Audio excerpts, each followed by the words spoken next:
to this. Social media, it's not just for you and me. It's not all about you. Businesses are using the location-based technology available on everything like Twitter, Pinterest, to identify how you are spending money. They're tracking us. Joining me now is Foursquare founder and CEO Dennis Crowley.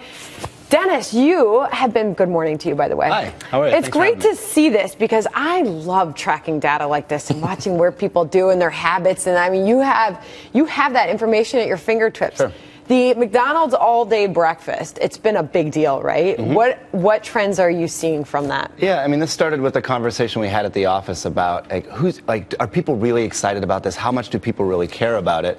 And of course, at Foursquare, we can start to measure foot traffic patterns at businesses all around the world. So we dug into the data a little bit, and we saw that there was a 9% increase that McDonald's saw over time as they introduced all-day breakfast. Interesting. So it's working for them. It's working for them, but we compared it to what Taco Bell saw when they introduced it. I think it was a couple months ago, and they saw a 25% increase. Okay, so it was a brand new day part for them. Taco Bell's promising to give away free breakfast should anyone steal a base in the World Series. I saw that last night. Whoa, what's that going to do? Well, I imagine if someone steals a base, we'll drive lots of traffic there, and I can tell you that Foursquare will be able to understand the traffic before it gets announced, because we can understand as phones are moving in and out of these places. What's interesting on the McDonald's thing, this is like classic old Wall Street versus your read-through on it. Yeah. Like, people were actually rumoring that McDonald's was seeing weak relative traffic on breakfast, and you had quite the opposite response. Like, have you gotten into that business yet? I mean, I'd imagine hedge funds would pay you a lot of money for your data. Yeah, this is something we've been talking a lot about. It's like if we have the software running on all these devices and people are using it every day, we really start to understand the way the phones are moving, all through different cities, all through different suburbs, all throughout the world.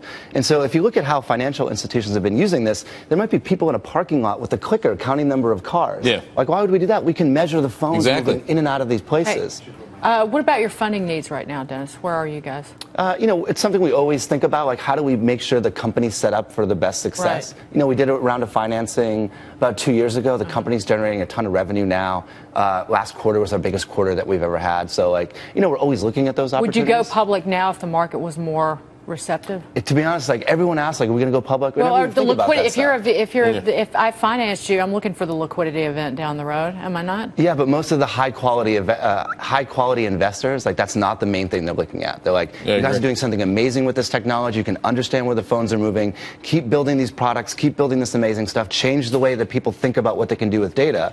And that's what Foursquare is doing. But I have to assume that the data that you have access to, as we look at some pictures here, I guess you can monitor this foot traffic. Isn't that a young demographic? Because you have to assume that they're using these social media platforms to begin with. Well, remember, it's not just, are they using social media platforms? This is starting off with people that have one or both of our apps installed, which is Foursquare, which helps people find, places. Is this your data, by the way? This stuff right here, you're saying? Yeah, I believe that's, looks like that's Tokyo right there. So we can go back and forth between a couple different cities. Like, every single city around the world, the lights up for us with all of this data every single day. Can you find decent talent here in New York City? I mean, in terms of the hiring, is it tough for you to hire? It's tough. It's always been tough. We've been around 6 years. Is it Everyone worse knows who we are. Is it worse? Is it harder to hire good people today than it was even a couple years ago? No, I would say it's probably a little easier for us because everyone sees what we're doing. Okay. And instead of being, a toy, like I think people thought we were 6 years ago, they're like, wow, you guys are really doing something interesting with all this data, and you're changing the way that people think about the analytics space. I know we have to go, so this is like a big question to ask before we go, but maybe you could just tell me yes or no. But are there plans to have more involvement by private companies like yourself with the government to track down terrorists? Because there is a bigger conversation going on right there, because you have access to so much information and where people are and red flags when somebody's doing something. Yeah. Are you having that conversation with the government at all? It's not something that we actively discuss. It's there's interesting things that we can do with our data. We're always interested in it from the consumer perspective and from the business perspective. At some point, they may reach out to us. Those are things that we'll have to figure out. Would you be willing to work with them on that? I don't really know. I'd have to sit down and see what are they interested in doing. But the thing that's important for us, we want to make sure that everyone that's using our services, they feel good about privacy, that we're protecting their privacy. Yeah. So I want to make sure that people feel really good about what we're doing. That's great. Awesome stuff. Dennis Crowley, thanks for joining us this morning. Nice job. Good to have you. All right.